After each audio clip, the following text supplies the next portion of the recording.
Chapter 3. The Letters from No One. The escape of the Brazilian boa constrictor earned Harry his longest ever punishment. By the time he was allowed out of his cupboard again, the summer holidays had started and Dudley had already broken his new video camera, crashed his remote control airplane, and, first time out on his racing bike, knocked down old Mrs. Fig as she crossed Privet Drive on her crutches. Harry was glad school was over, but there was no escaping Dudley's gang, who visited the house every single day. Piers, Dennis, Malcolm, and Gordon were all big and stupid, but as Dudley was the biggest and stupidest of the lot, he was the leader. The rest of them were all quite happy to join in Dudley's favorite sport, Harry hunting. This was why Harry spent as much time as possible out of the house, wandering around and thinking about the end of the holidays, where he could see a tiny ray of hope. When September came, he would be going off to secondary school and, for the first time in his life, he wouldn't be with Dudley. Dudley had been accepted at Uncle Vernon's old private school, Smeltings. Piers Pocus was going there too. Harry, on the other hand, was going to Stonewall High, the local public school. Dudley thought this was very funny. They stuffed people's heads down the toilet the first day at Stonewall, he told Harry. Want to come upstairs and practice? No, thanks, said Harry. The poor toilets never had anything as horrible as your head down it might be sick. Then he ran, before Dudley could work out what he'd said. One day in July, Aunt Petunia took Dudley to London to buy his Smeltings uniform, leaving Harry at Mrs. Fig's. Mrs. Fig wasn't as bad as usual. It turned out she'd broken her leg tripping over one of her cats. And she didn't seem quite as fond of them as before. She let Harry watch television and gave him a bit of chocolate cake that tasted as though she'd had it for several years. That evening, Dudley paraded around the living room for the family in his brand new uniform. Smeltings boys wore maroon tailcoats, orange knickerbockers, and flat straw hats called boaters. They also carried knotless sticks, used for hitting each other while the teachers weren't looking. This was supposed to be good training for later life. As he looked at Dudley in his new knickerbockers, Uncle Vernon said gruffly that it was the proudest moment of his life. Aunt Petunia burst into tears and said she couldn't believe it was her Uncle Dudleykins. He looked so handsome and grown up. Harry didn't trust himself to speak. He thought 2 of his ribs might already have cracked from trying not to laugh. There was a horrible smell in the kitchen the next morning when Harry went in for breakfast. It seemed to be coming from a large metal tub in the sink. He went to have a look. The tub was full of what looked like dirty rags swimming in gray water. What's this? He asked Aunt Petunia. Her lips tightened as they always did if he dared to ask a question. Your new school uniform, she said. Harry looked in the bowl again. Oh, he said, I didn't realize it had to be so wet. Don't be stupid, snapped Aunt Petunia. I'm dyeing some of Dudley's old things gray for you. It'll look just like everyone else's when I've finished. Harry seriously doubted this, but thought it best not to argue. He sat down at the table and tried not to think about how he was going to look on his first day at Stonewall High, like he was wearing bits of old elephant skin, probably.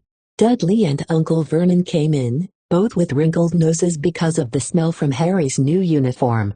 Uncle Vernon opened his newspaper as usual and Dudley banged his smelting stick, which he carried everywhere. On the table, they heard the click of the mail slot and flop of letters on the doormat. Get the mail, Dudley, said Uncle Vernon from behind his paper. Make Harry get it. Get the mail, Harry. Make Dudley get it. Poke him with your smelting stick, Dudley. Harry dodged the smelting stick and went to get the mail. 3 things lay on the doormat: a postcard from Uncle Vernon's sister Marge, who was vacationing on the Isle of Wight, a brown envelope that looked like a bill, and a letter for Harry. Harry picked it up and stared at it, his heart twanging like a giant elastic band. No one, ever, in his whole life, had written to him. Who would? He had no friends, no other relatives, he didn't belong to the library, so he'd never even got rude notes asking for books back. Yet here it was, a letter, addressed so plainly there could be no mistake. Mr. H. Potter. The cupboard under the stairs. 4 per the drive. Little whinging. Surrey. The envelope was thick and heavy, made of yellowish parchment, and the address was written in emerald green ink. There was no stamp. Turning the envelope over, his hand trembling, Harry saw a purple wax seal bearing a coat of arms, a lion, an eagle, a badger, and a snake surrounding a large letter H. "Hurry up, boy!" shouted Uncle Vernon from the kitchen. "What are you doing, checking for letter bombs?" He chuckled at his own joke. Harry went back to the kitchen, still staring at his letter. He handed Uncle Vernon the bill and the postcard, sat down, and slowly began to open the yellow envelope. Uncle Vernon ripped open the bill, snorted in disgust, and flipped over the postcard. "Marge is ill," he informed Aunt Petunia. "Ate a funny whelk, comma. Dad," said Dudley suddenly. "Dad, Harry's got something." Harry was on the point of unfolding his letter, which was written on the same heavy parchment as the envelope, when it was jerked sharply out of his hand by Uncle Vernon. "That's mine," said Harry, trying to snatch it back. "Who'd be writing to you?" sneered Uncle Vernon, shaking the letter open with one hand and glancing at it. His face went from red to green faster than a set of traffic lights. And it didn't stop there. Within seconds, it was the grayish-white of old porridge. "P.P. Petunia," he gasped. Dudley tried to grab the letter to read it, but Uncle Vernon held it high out of his reach. Aunt Petunia took it curiously and read the first line. For a moment it looked as though she might faint. She clutched her throat and made a choking noise. "Vernon. Oh my goodness, Vernon." They stared at each other, seeming to have forgotten that Harry and Dudley were still in the room. Dudley wasn't used to being ignored. He gave his father a sharp tap on the head with his smelting stick. "I want to read that letter," he said loudly. "Want to read it," said Harry furiously, "as it's mine." "Get out, both of you," croaked Uncle Vernon, stuffing the letter back inside its envelope. Harry didn't move. "I want my letter," he shouted. "Let me see it," demanded Dudley. "Out!" roared Uncle Vernon, and he took both Harry and Dudley by the scruffs of their necks and threw them into the hall, slamming the kitchen door behind them. Harry and Dudley promptly had a furious but silent fight over who would listen at the keyhole. Dudley won, so Harry, his glasses dangling from one ear, lay flat on his stomach to listen at the crack between door and floor. "Vernon," Aunt Petunia was saying in a quivering voice, "look at the address. How could they possibly know where he sleeps? You don't think they're watching the house?" "Watching, spying, might be following us," muttered Uncle Vernon wildly. "But what should we do, Vernon? Should we write back? Tell them we don't want?" Harry could see Uncle Vernon's shiny black shoes pacing up and down the kitchen. "No," he said finally. "No, we'll ignore it. If they don't get an answer." "Yes, that's best, we won't do anything." "But I'm not having one in the house, Petunia. Didn't we swear when we took him in we'd stamp out that dangerous nonsense?"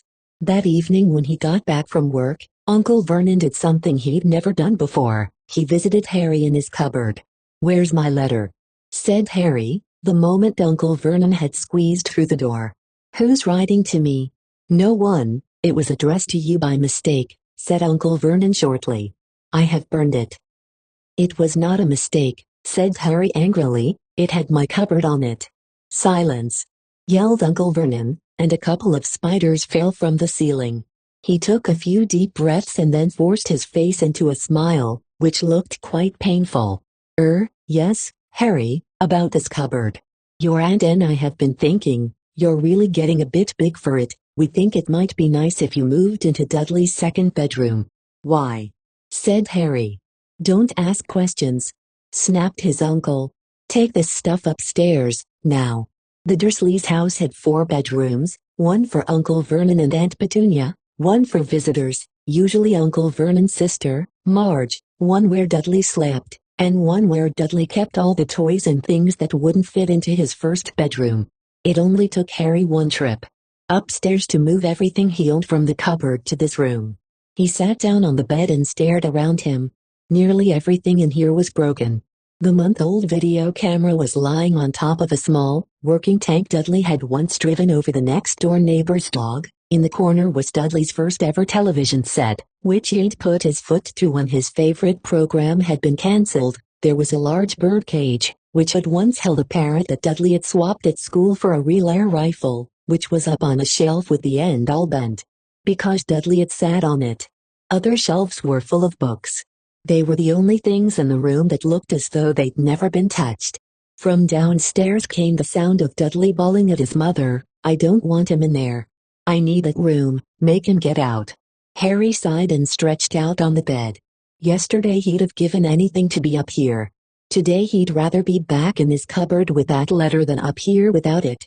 Next morning at breakfast, everyone was rather quiet. Dudley was in shock. He'd screamed, whacked his father with his smelting stick, been sick on purpose, kicked his mother, and thrown his tortoise through the greenhouse roof, and he still didn't have his room back. Harry was thinking about this time yesterday and bitterly wishing he'd opened the letter in the hall. Uncle Vernon and Aunt Petunia kept looking at each other darkly. When the mail arrived, Uncle Vernon, who seemed to be trying to be nice to Harry, made Dudley go and get it. They heard him banging things with his smelting stick all the way down the hall. Then he shouted, "There's another one. Mr. H. Potter, the smallest bedroom, 4 Privet Drive." With a strangled cry, Uncle Vernon leapt from his seat and ran down the hall, Harry right behind him. Uncle Vernon had to wrestle Dudley to the ground to get the letter from him, which was made difficult by the fact that Harry had grabbed Uncle Vernon around the neck from behind. After a minute of confused fighting, in which everyone got hit a lot by the smelting stick, Uncle Vernon straightened up, gasping for breath, with Harry's letter clutched in his hand. "Go to your cupboard, I mean, your bedroom," he wheezed at Harry. "Dudley, go, just go." Harry walked round and round his new room. Someone knew he had moved out of his cupboard and they seemed to know he hadn't received his first letter. Surely that meant they'd try again? And this time he'd make sure they didn't fail. He had a plan. The repaired alarm clock rang at 6 o'clock the next morning. Harry turned it off quickly and dressed silently. He mustn't wake the Dursleys. He stole downstairs without turning on any of the lights. He was going to wait for the postman on the corner of Privet Drive and get the letters for number 4 first. His heart hammered as he crept across the dark hall toward the front door. Harry leapt into the air. He'd trodden on something big and squashy on the doormat, something alive. Lights clicked on upstairs and to his horror Harry realized that the big, squashy something had been his uncle's face. Uncle Vernon had been lying at the foot of the front door in a sleeping bag, clearly making sure that Harry didn't do exactly what he'd been trying to do. He shouted at Harry for about half an hour and then told him to go and make a cup of tea. Harry shuffled miserably off into the kitchen and by the time he got back, the mail had arrived, right into Uncle Vernon's lap. Harry could see 3 letters addressed in green ink. "I want," he began, but Uncle Vernon was tearing the letters into pieces before his eyes. Uncle Vernon didn't go to work that day. He stayed at home and nailed up the mail slot. "See," he explained to Aunt Petunia through a mouthful of nails, "if they can't deliver them they'll just give up. I'm not sure that'll work, Vernon." "Oh, these people's minds work in strange ways, Petunia, they're not like you and me," said Uncle Vernon, trying to knock in a nail with a piece of fruitcake Aunt Petunia had just brought him. On Friday, no less than 12 letters arrived for Harry. As they couldn't go through the mail slot they had been pushed under the door, slotted through the sides, and a few even forced through the small window in the downstairs bathroom. Uncle Vernon stayed at home again. After burning all the letters, he got out a hammer and nails and boarded up the cracks around the front and back doors so no one could go out. He hummed tiptoe through the tulips as he worked, and jumped at small noises. On Saturday, things began to get out of hand. 24 letters too. Harry found their way into the house, rolled up and hidden inside each of the 24 eggs that their very confused milkman had handed Aunt Petunia through the living room window. While Uncle Vernon made furious telephone calls to the post office and the dairy trying to find someone to complain to, Aunt Petunia shredded the letters in her food processor. "Who on earth wants to talk to you this badly?" Dudley asked Harry in amazement. On Sunday morning, Uncle Vernon sat down at the breakfast table looking tired and rather ill, but happy. No post on Sundays, he reminded them cheerfully as he spread marmalade on his newspapers. No damn letters today. Something came whizzing down the kitchen chimney as he spoke and caught him sharply on the back of the head. Next moment, 30 or 40 letters came pelting out of the fireplace like bullets. The Dursleys ducked, but Harry leapt into the air trying to catch one. Out! Out! Uncle Vernon seized Harry around the waist and threw him into the hall. When Aunt Petunia and Dudley had run out with their arms over their faces, Uncle Vernon slammed the door shut. They could hear the letters still streaming into the room, bouncing off the walls and floor. "That does it," said Uncle Vernon, trying to speak calmly but pulling gray tufts out of his mustache at the same time. "I want you all back here in 5 minutes ready to leave. We're going away. Just pack some clothes. No arguments." He looked so dangerous with half his mustache missing that no one dared argue. 10 minutes later they had wrenched their way through the boarded-up doors and were in the car, speeding toward the highway. Dudley was sniffling in the back seat. His father had hit him round the head for holding them up while he tried to pack his television, VCR, and computer in his sports bag. They drove. And they drove. Even Aunt Petunia didn't dare ask where they were going. Every now and then, Uncle Vernon would take a sharp turn and drive in the opposite direction for a while. "Shake 'em off, shake 'em off," he would mutter whenever he did this. They didn't stop to eat or drink all day. By nightfall Dudley was howling. He'd never had such a bad day in his life. He was hungry, he'd missed 5 television programs he'd wanted to see, and he'd never gone so long without blowing up an alien on his computer. Uncle Vernon stopped at last outside a gloomy-looking hotel on the outskirts of a big city. Dudley and Harry shared a room with twin beds and damp, musty sheets. Dudley snored but Harry stayed awake, sitting on the windowsill, staring down at the lights of passing cars and wondering. They ate stale cornflakes and cold tinned tomatoes on toast for breakfast the next day. They had just finished when the owner of the hotel came over to their table. "'Scuse me, but is one of you Mr. H. Potter? Only I got about an 100 of these at the front desk." She held up a letter so they could read the green ink address. "Mr. H. Potter. Room 17. Railview Hotel, Cockworth." Harry made a grab for the letter but Uncle Vernon knocked his hand out of the way. The woman stared. "I'll take them," said Uncle Vernon, standing up quickly and following her from the dining room. "Wouldn't it be better just to go home, dear?" Aunt Petunia suggested timidly, hours later, but Uncle Vernon didn't seem to hear her. Exactly what he was looking for, none of them knew. He drove them into the middle of a forest, got out, looked around, shook his head, got back in the car, and off they went again. The same thing happened in the middle of a plowed field, halfway across a suspension bridge, and at the top of a multi-level parking garage. "Daddy's gone mad, hasn't he?" Dudley asked Aunt Petunia dully late that afternoon. Uncle Vernon had parked at the coast, locked them all inside the car, and disappeared. It started to rain. Great drops beat on the roof of the car. Dudley sniveled. "It's Monday," he told his mother. "The Great Humberto's on tonight. I want to stay somewhere with a television." Left double quotation mark. Monday. This reminded Harry of something. If it was Monday, and you could usually count on Dudley to know the days the week, because of television, then tomorrow, Tuesday, was Harry's 11th birthday. Of course, his birthdays were never exactly fun. Last year, the Dursleys had given him a coat hanger and a pair of Uncle Vernon's old socks. Still, you weren't 11 every day. Uncle Vernon was back and he was smiling. He was also carrying a long, thin package and didn't answer Aunt Petunia when she asked what he'd bought. "Found the perfect place," he said. "Come on. Everyone out." It was very cold outside the car. Uncle Vernon was pointing at what looked like a large rock way out at sea. Perched on top of the rock was the most miserable little shack you could imagine. One thing was certain, there was no television in there. "Storm forecast for tonight," said Uncle Vernon gleefully, clapping his hands together. "And this gentleman's kindly agreed to lend us his boat." A toothless old man came ambling up to them, pointing. with a rather wicked grin, at an old rowboat bobbing in the iron gray water below them. "I've already got us some rations," said Uncle Vernon, "so all aboard." It was freezing in the boat. Icy sea spray and rain crept down their necks and a chilly wind whipped their faces. After what seemed like hours they reached the rock, where Uncle Vernon, slipping and sliding, led the way to the broken-down house. The inside was horrible. It smelled strongly of seaweed, the wind whistled through the gaps in the wooden walls, and the fireplace was damp and empty. There were only 2 rooms. Uncle Vernon's rations turned out to be a bag of chips each and 4 bananas.